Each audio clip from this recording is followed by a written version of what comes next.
Københavns nyeste kvarter, Ørestaden, er tænkt som en moderne udgave af Frederiksstaden. En helt ny by opført på bar mark. Og hvor intet er alt muligt, så midt på fælleden er der rig mulighed for at udvikle nye former for arkitektur. Med VM-husene har vi tegnet et tredimensionelt puslespil af lejligheder, og med Boligbjerget har vi bygget en menneskeskabt skråning af villahaver. Og for nylig blev vi bedt om at tegne et nyt hus, eller snarere 2 nye huse, nemlig en kæmpe karré og et lille tårn. Her har vi Amagerfælled, som er det her kolossale grønne område midt i København, som er dobbelt så stort som Dyrehaven. Og Københavns Havn kommer her, som strækker sig hele vejen fra Kongelunden, hele vejen ind igennem byen og op til Nordhavnen. Ørestaden ligger så som det her langstrakte slips langs med metroen, som forbinder hele Indre By ud til Amagerfælled. Og her for enden af Ørestaden ligger vores grund i den her nye bydel, som skal være sådan en form for moderne udgave af Frederiksstaden. Hvis vi prøver ligesom at zoome mere ind på den, så er vores opgave simpelthen i den her karré at tegne 500 boliger og 400 arbejdspladser. Midt på karréen skal der stå et lille tårn, nabobygningen er et kontorhus, og frem for at være vokset sammen ved hoften med et andet hus, foreslår vi en urban celledeling ved at rive de 2 karréer fra hinanden, og i samme hug forære bydelen en ny plads. Hvis vi prøver ligesom at kigge nærmere på den plads, der opstår, så sker der det, at i det sekund, at karréen forsvinder under fødderne på tårnet, så dumper fødderne ned og står lige pludselig midt på den her plads. Og så i stedet for at være sådan en form for underlig appendix på skuldrene af vores egen karré, så bliver det til sådan en fritstående campanile.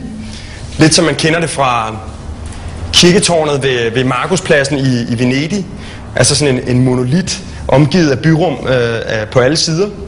Og eftersom det skal være sådan et københavnsk tårn, som man kender det fra de her traditionelle tårne og spir, vi har i København, så skal det ikke være sådan en stor skyskraber, men det skal være sådan et højt, slankt tårn.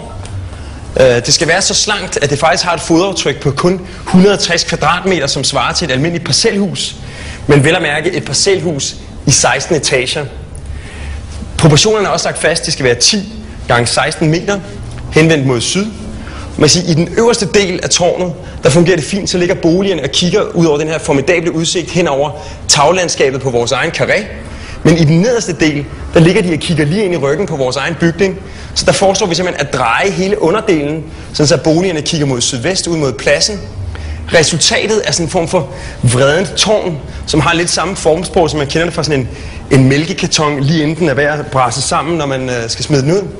Og resultatet, sådan rent arkitektonisk, bliver de her facetterede, trekantede gavlmotiver.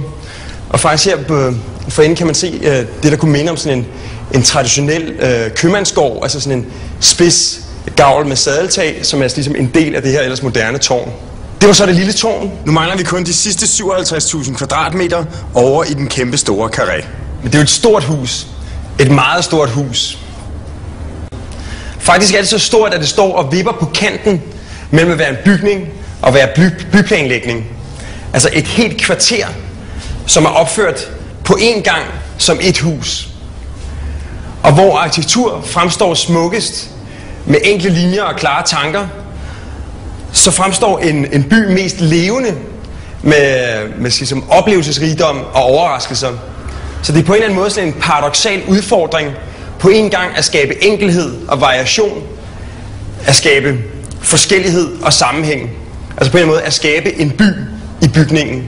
Og der er man i dag blevet meget mere opmærksom på, når man skaber et nyt kvarter eller en ny bygning, at prøve at genskabe noget af den variation, man finder i den historiske by. Men hvordan genskaber man så den? Jo, man kan fx prøve at lave noget, som ligner den historiske by. Og derfor så har man nogle steder forsøgt at skabe Nyhavns tilsyneladende variation af forskellige bygninger, ved at få den samme arkitekt til at tegne alle boligerne, og så få nogle forskellige arkitekter til at tegne facaderne.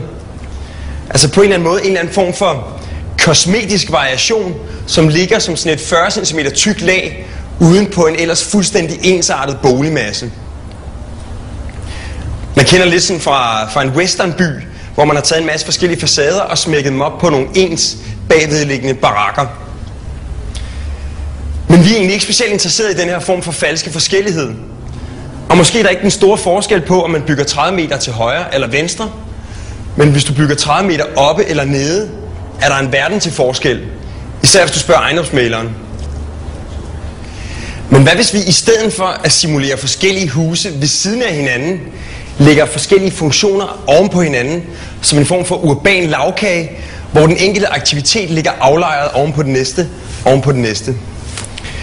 For eksempel så butikker og kontorer, de kan godt lide at have direkte kontakt til kunderne i gadeplan. De kan godt lide at have store sammenhængende etager. Og endelig så har de brug for dagslys, men de hader direkte solskin i øjnene eller på computerskærmen. Så derfor så foreslår vi at lægge hele erhvervsdelen nederst i bygningen. Omvendt så kan boliger, de elsker solskin. Til gengæld så hader de at ligge i stueetagen, hvor folk kan glo lige ind i deres lejlighed. Så derfor foreslår vi at lægge alle boligerne oven på erhvervsdelen. Men nu er det sådan, at butikker og kontorer, de har dybere etager end for eksempel boliger. Så hele vejen langs de nederste boliger opstår der sådan en form for sti eller taghave. Lidt ligesom man kender det fra kartoffelrækkerne ved søerne i København, hvor man har de her private forhaver og sådan en form for fælles vej foran. Så hvad hvis vi kunne lave sådan en moderne form for kartoffelrækker? Ved simpelthen at lave de nederste boliger til sådan nogle toetages kartoffelrækkehuse med egne forhaver og en vejsti, som forbinder dem, sådan så ungerne kan løbe ind og besøge hinanden. Så oven på kartoffelrækkehusene foreslår vi simpelthen at smide et lag af lejligheder ovenpå. Mere sådan klassiske lejligheder, men hvor den nederste lejlighed vel at mærke ligger i minimum 3. eller 4. sal. Og så endelig allerøverst foreslår vi 2 etager til med penthouse-rækkehuse, som altså både har forhaver og taghaver. Så nu har vi lavet sådan en form for lagkage, hvor de enkelte funktioner har fundet deres optimale hylde i forhold til deres behov og ønsker, som sådan en form for arkitektonisk symbiose. Men i masterplanen har man samtidig bedt om at få en direkte passage helt ude for Amagerfælled, hele vejen igennem karréen og op til noget, der hedder Hein Heinsens Plads. Så for at skabe direkte passage fra øst til vest, foreslår vi at slå knude på karréen, sådan så at vi omskaber den her firkantede karré til sådan et sammenhængende 8-tal. Og vi skaber 2 nye pladser, simpelthen ved at udvide fortorvet ind i bygningen, og skaber så en direkte forbindelse fra byrum til byrum i øst og vest. Som jeg sagde før, så er kontorer ikke så vilde med solskin, og hvor boliger for eksempel bruger energi på opvarmning, så bruger kontorer faktisk energi på nedkøling. Derfor foreslår vi i de 2 solvendte hjørner at simpelthen at trykke erhvervsdelen helt i bund i syd og over i vest. Og så til gengæld for at kompensere, så foreslår vi at løfte erhvervsdelen til et egentlig 4-etagers kontorhus. Samtidig så løfter vi så rækkehusene og boligerne, som ligger ovenpå, fra at være sådan kedelige nordøstvendte lejligheder til at komme op i sydvestsolen, hvor de får en fantastisk udsigt ind over genboerne og taglandskabet ud til Amagerfælled og bliver åbnet op for masser af sol fra syd og vest.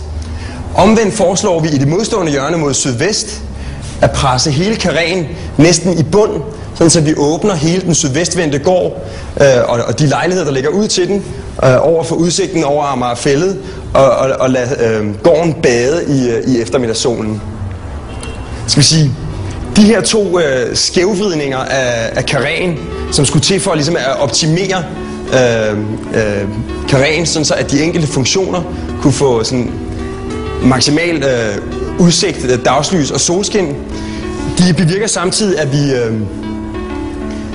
at den her sti, som ligger foran rækkehusene, den hæver og sænker sig og bliver faktisk sådan forbundet til en sammenhængende bjergsti, som bevæger sig hele vejen op i det nordøstlige hjørne, får fat i den øverste del og fortsætter hele vejen op i toppen af karréen og herfra hele vejen ned i bunden igen.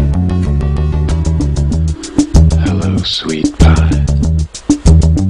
I'm really glad you could make it.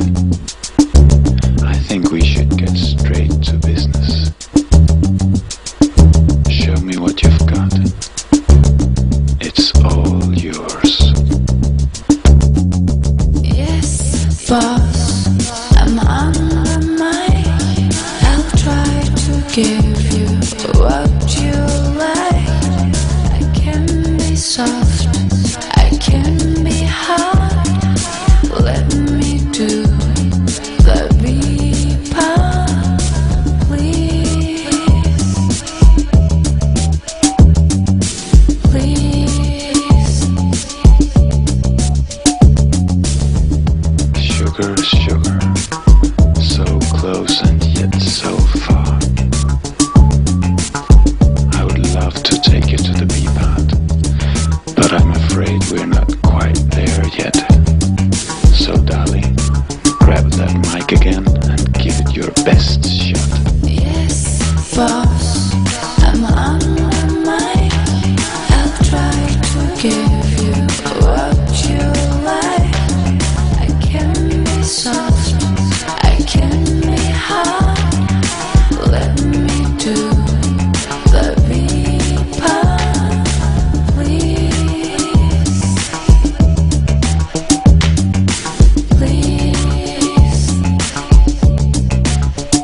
little harder, baby. Just a little harder. Yes, boss, I'm on my mind. I'll try to give you what you like. I can be soft. Udover caféen, som ligger i det laveste sydvestlige hjørne i karréen, er alle husets fælles funktioner koncentreret i det punkt, hvor 8-tallet krydser sig selv.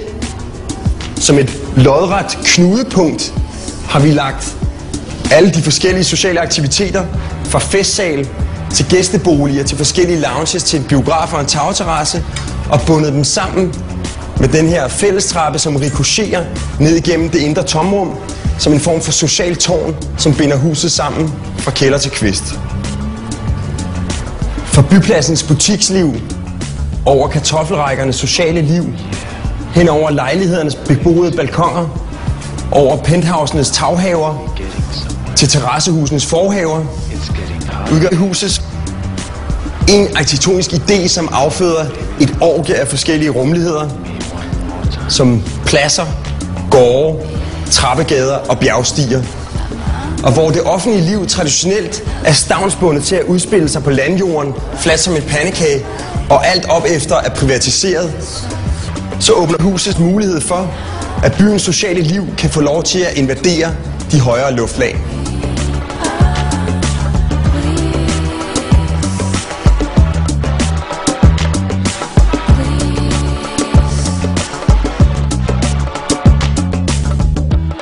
Oh la la. Here comes the B part.